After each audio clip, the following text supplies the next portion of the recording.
রায়গঞ্জে 4 লেন বাইপাসে ফের দুর্ঘটনা, গাড়ির ধাক্কায় প্রাণ গেল এক যুবকের। রবিবার সকাল 9টা নাগাদ ঘটনাটি ঘটেছে রায়গঞ্জ থানার রূপাহার বাইপাসে। মৃতের নাম মোজাফফর হোসেন, বয়স 28। তার বাড়ি মালদার বৈষ্ণবনগরে। মৃতের দাদা মিজানুর রহমান জানিয়েছেন, মোজাফফর ট্রান্সপোর্টে কাজ করতেন। এদিন সকাল 7টা নাগাদ বাড়ি থেকে রায়গঞ্জের উদ্দেশ্যে রওনা হন তিনি।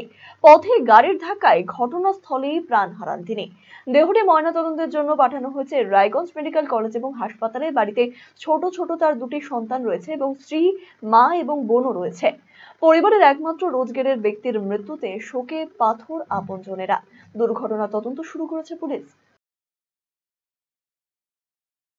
বড় গাড়িতে অ্যাক্সিডেন্ট করেছে। হ্যাঁ উনি দালকোলাতে এখানে ব্যবসা করতে আসছিলেন, গাড়ি নিয়ে বাইক নিয়ে আসছিলেন। হ্যাঁ বড় গাড়িতে ধাক্কা মেরেছে। কোন জায়গাটা হয়েছে এটা? যা শুনলাম রায়গঞ্জ বাইপাস। রূপাহারের ওখানে? হ্যাঁ, রূপাহার। কখন মেরেছে ঘটনাটা, কখন শুনলেন?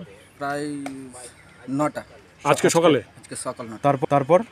তারপর কি করলেন? শুনতে পেয়ে আমরা আসলাম রায়গঞ্জ হাসপাতালে, এসে দেখছি ডেড বডি আছে। স্পটে মারা গেছে? স্পটিং মারা গেছে। উনি কি কাজ করতেন? উনি এখানে ওই ট্রান্সপোর্টে গাড়ি এতে কাজ করতো। সেই কাজের জন্য যাচ্ছিল যাচ্ছিল দালকোলা? বাড়ি